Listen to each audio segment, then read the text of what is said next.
The Lagos State Ministry of Environment and Water Resources sealed an ongoing construction building on Thursday for stocking materials on the drainage system. The Commissioner for Environment and Water Resources, Tokunbo Wahab, gave the order during an inspection of projects and sites in Lagos Island and its environs. Wahab, who was displeased with the activities going on in the area, said the materials were blocking the drainage system, hence the seal. Talking about the visit and inspection on Lagos Island, Wahab said the visit was aimed at regeneration of the area. He added that people had willfully built on this collector, which was disappointing, saying it would be difficult to maintain the infrastructures if built on it. He added that these were public infrastructure built for public use, assuring everyone it would be stopped. When asked if the local governments were in sync with the ministry over the cleanup of the environment, Wahab said they had been cooperating fully well with the ministry.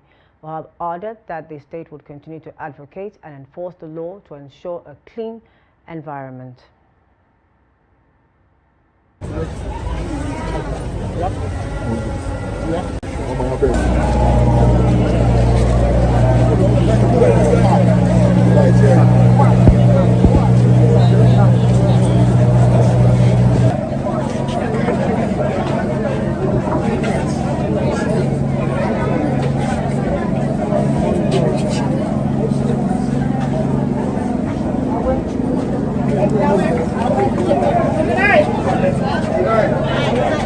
It's less than 3, it's less than 0.8.